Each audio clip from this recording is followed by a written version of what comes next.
우리나라가 페페로데이로 삼는 11월 11일은 구라파 폴란드의 독립기념일입니다. 오스트리아, 독일, 러시아에 의해 분할된 지 123년 후인 1918년 국가로서의 지위를 회복한 날인데요. 이날 우리나라가 뜻밖의 국경일급 잭팟이 터졌습니다.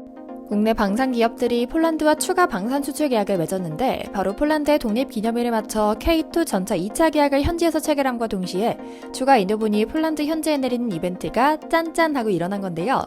이번 수출액만 70억 달러, 약 9조 6,400억 원으로 1차 계약과 비교해서 2배나 되는 규모를 자랑한다고 하죠.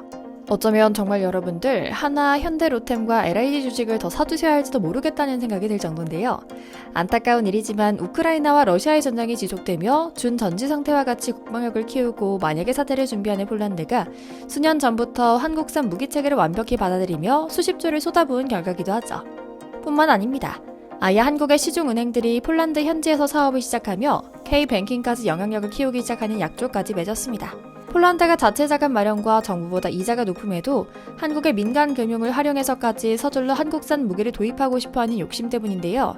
우크라이나와 국경을 맞대고 있는 폴란드는 사실상 러시아와 서방의 최전선이 될 것이라는 걱정 때문에 한국산 무기로 국방력을 강화하는 데 주력하고 있는 겁니다. 특히 우크라이나가 일본에서는 야수쿠니 신사를 참배하고 동해를 일본해라고 말하는 외교적 참극을 벌이면서도 한국산 무기를 지원해달라는 뻔뻔한 모습을 보이면서 동시에 폴란드에게도 한국산 무기를 콕 집어 지원해달라고 주장할 정도로 품질이 짱짱하다고 하는데요. 바로 지난달에 안제이 두다 폴란드 대통령이 한국을 국빈 방문한 이후 11월 11일 폴란드 독립기념일에 한국 무기 추가 계약이 또 항구에는 한국산 탱크 수출분이 모습을 드러낸 이후 구라파와 러시아는 동요하기 시작했다고 합니다. 어쩌면 이 무기들이 전작을 누비면서 불법 파견된 북한군을 때려잡을 수도 있겠다는 생각도 조금은 드는데요. 오늘은 여러가지 상징적인 날에 잘 맞춰 한국의 K방산이 또다시 거의 10조 원가량의 수출 쾌거를 이룬 막전막후의 이야기 이모저모를 전해드리려고 합니다. 먼저 잠시 저희 광화문 브리핑 구독 설정도 부탁드리고요. 먼 나라 동유럽, 폴란드의 동토에 대한민국 통일의 문을 여는 열쇠, 육군 5사단과 같은 부대가 창설됐다고 하면 믿겨지시나요? 러시아, 벨라루스 등 커가는 위협에 대응하기 위해 이참에 아예 싹 한국산으로 맞췄다고 하는데요. 아예 대통령까지 나서서 대단히로 홍보하기 시작했습니다. 무기뿐만 아니라 군용 물자와 심지어 내무반 TV까지 한국산으로 맞췄다며 말이죠. 그런데 이게 기계와 여단급 편성은 사실 오랜 시간 동안 준비가 이뤄지는 것이 당연한데요. 이번엔 굉장히 이례적으로 후딱 부대 하나가 창설됐다고 합니다. 그리고 그 모든 이유는 바로 나라 번호마저 82인 파리파리의 민족, 한국 때문이었다고 하는데요. 이렇게 한국에 잘 나가니 역시나 이런 일에 절대 빠지지 않는 못난 이웃사촌 일본이 숟가락을 얹어보겠다고 나섭니다. 문대라는 이름조차 붙이지 못하는 일본이 자국의 중고 무기를 거의 떨이로 내보내듯 장사하기 시작한 건데요. 준전신 상황인 폴란드는 국방력만큼은 품질이 우선돼야 한다는 이유를 들어 단호하게 일본산은 거들떠도 보지 않고 있다는 후문도 들려오죠. 이번 독립기념일 쾌거를 준비하며 이른 봄에 폴란드는 그동안 미루며 내고를 요청하던 한국에 급하게 전화 한 통을 겁니다. 당장 기계화 사단을 하나 만들어달라는 무리한 주문이었는데요. 한국은 실행 계약을 맺은 뒤 약 반년 만에 세계 최고 수준의 전차 10대와 명품 자주포 24문이 뚝딱하고 만들어내는 것은 물론이고 폴란드 해군 기지까지 한 큐에 배달합니다. 폴란드 독립기념일이라는 상징적인 날에 멋지게 위용을 뽐내는 쇼맨십까지 보여주며 말입니다. 지금은 금세 실전 배치돼 현재 동토를 누비며 폴란드를 지키고 있죠. 우리 무기의 인도 행사에서 폴란드 두다 대통령은 말합니다. 오랫동안 이날을 기다려왔다. 한국 덕분에 비로소 폴란드군의 현대화가 진행되고 있다. 신속한 무기 인도로 기계화 사단을 꾸리는데 엄청난 도움이 됐다. 새로운 혈맹을 만나 너무나 반갑다라며 감격했는데요. 사실 6개월이면 별로 기다리지 않았음에도 이제 자력으로 나라를 지킬 수 있을 것이란 든든함 때문이었는지 그는 울먹이며 말했죠. 그런데 이번 사업은 단번으로 끝나는 일이 아니었던 것 같습니다. 폴란드군은 이미 한국에 입국해 신무기 훈련을 받고 있으며 올해와 내년에도 계속해 더 많은 무기, 특히 K2 전체만 96대가 폴란드로 수출될 예정이라고 하거든요. 똑같이 국기에 빨간색과 하얀색을 쓰고 있는 인도네시아가 배째라 하면서 KF-21 사업에 슬쩍 발만 담그고 있는 것과는 180도 다른 모습에 진짜 친구가 누구인가, 동남아 사람들을 믿을 수 있는가 하는 생각을 다시 하게 되기도 하고요. 우리가 멀리 떨어져 있어 뉴스로만 보니 실제감이 떨어져 그렇지 사실 유럽에서 러시아의 위협은 냉전시대 소련의 위협과 크게 다르지 않은 수준이라고 합니다. 관련 업계에 따르면 우크라이나 사태를 계기로 글로벌 방산 업체들의 보이지 않는 수출 경쟁이 이뤄지고 있다고 합니다. 업계 관계자는 러시아의 크림반도 침공 이후 폴란드를 비롯한 에스토니아, 핀란드, 노르웨이 등이 K9을 대거 구입하는 등 군비 경쟁에 나선 사례가 있어 세계 각국이 방산 수출 기회를 엿보고 있을 것이라고 말하기도 했죠. 지금까지의 수출 효자 상품은 자주포 K9입니다. K9은 최초엔 폴란드가 포탑을 제외한 차체만 120문을 사들였습니다. 자체적으로 뭔가 해보려고 했던 것인데요.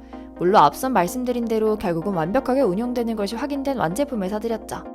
특히 2020년 노르웨이는 세계에서 가장 우수한 성능의 자주포를 들여오겠다며 K9을 비롯해 독일의 펜자 하우비츠 등 전통적인 세계 최강 자주포를 경합시킨 결과 대한민국의 K9을 선택하면서 전 세계의 한국 빙산의 우수성을 알리기도 했는데요.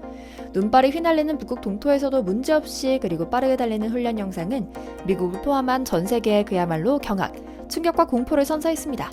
이런 노르웨이의 선택 이후 핀란드와 에스토니아 등 러시아 인접국이 K9 구매를 결정했으며 2022년 호주까지 대규모 수출이 속속 이뤄지면서 K9의 인기는 하늘에 찌르게 되었죠. 핀란드와 스웨덴은 러시아의 안보 위협이 거세지자 나토와 협력해 사실상 동맹에 준하는 군사협력을 만들어냈을 뿐만 아니라 자체 국방력 강화에도 힘쓰고 있습니다. 중립국에 속했던 두 국가의 움직임은 2014년 러시아가 우크라이나 내전에 무력 개입하고 크림반도를 병합한 후로 확연히 달라졌습니다. 러시아 전투기가 핀란드 영공을 밥 먹듯이 침범했을 뿐만 아니라 스웨덴 스톡홀름 인근 해역에도 러시아 잠수함들이 출몰했기 때문이죠. 더 이상 러시아의 눈치를 볼 필요 없겠다고 생각한 두 나라는 2016년 미국과 방위협정을 체결하고 스웨덴과 핀란드 영토 안에서 나토군의 군사훈련까지 허용하기로 했는데요. 특히 스웨덴은 2010년 폐지했던 여성 증병제까지 부활시켰고 한국에 K9 자주포를 도입한 후 크게 만족한 핀란드는 작년에 추가로 K9을 도입하기까지 했습니다. 핀란드뿐만이 아니었습니다.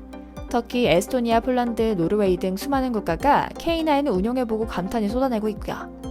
한편 한국을 끊임없이 시샘하고 이제는 열등감마저 느끼는 일본은 한국의 성공 스토리에 너무나 배가 아팠던 것 같습니다. 앞서 말씀드린 대로 한국의 전세계 방산시장 싹쓸이에 맞서기 위해 메이드 인 재팬 중고무기 수출 사업을 시작한 건데요. 일본은 전범국이기 때문에 자국의 군대를 가질 수 없다는 점이 헌법에 명시돼 있기에 자위대라는 이름의 자국 보호 기능만 갖추고 있는데요. 이 때문에 일본은 무기수출 3원칙에 따라 수혜국의 다른 나라와 분쟁에 사용할 수 있는 치명적인 무기 구매는 할 수 없도록 명문화되어 있습니다. 따라서 해상 감시용 위성 통신 및 무선 시스템 등만 판매할 수 있죠. 실제로 그동안 일본은 군사적 목적의 국제 원조 사용을 금지하는 원칙을 엄격히 지켜왔습니다. 그러나 이젠 슬쩍 개발도상국의 공적 개발 원조라는 목적으로 댐, 교량 등 사회 기반 시설 건설을 지원하며 해안경비대용 경무장 경비함 건조를 지원하기 시작했다고 합니다. 일본 정부가 예산을 대고 미쓰비시 중공업 등이 일본 조선소에서 건조하며 납품하는 방식이죠. 이렇게 경비함, 쉽게 말해서 조금만 개량하면 전함으로 쓸 수 있는 배를 지원받은 나라가 또 빨간 깃발에 노란 별을 쓰는 나라 베트남이고요. 일본은 또 이때 국제사회의 비난을 피하기 위해 잔꾀를 부립니다. 자국에서 건조한 경비함에 무장을 탑재하지 않고 지원한 뒤 베트남 현지에서 무장을 탑재하는 꼼수를 사용한 것이죠. 그런데 이제는 아예 무기수출 3원칙마저 개정하려 한다고 합니다. 영국, 이탈리아와 공동 개발한 6세대 전투기의 수출도 해야겠고 한국 따라 방위 사업으로 돈도 벌어보려고 하는데 계속 자신들의 과거가 발목을 잡으니 답답할 테죠. 하지만 과거를 잊지 않고 지켜야 할 것은 지켜야 합니다. 우리가 두 눈 똑똑히 뜨고 지켜보며 목소리를 내야 하는 상황이기도 하죠. 우리 국방산업은 최첨단을 달리며 전 세계의 평화를 수호하는 일에 앞장서고 있습니다. 반면 일본은 한국에 대한 열등감에서 기인한 야욕, 무엇보다 과거를 반성하지 않으면서 돈을 쫓으려 하는 못난 욕심만 보이고 있습니다. 실력으로 안 되니 한국산 무기를 욕하기에만 바쁘고 말이죠. 앞으로도 우리 한국산 무기가 전 세계의 평화 유지에 기여하길, 동시에 우리의 국방 기밀은 철저하게 지켜내기 기원하며 오늘 영상 마치겠습니다. 저희 광화문 브리핑 채널 구독, 좋아요도 부탁드리고요. 시청해주셔서 감사합니다.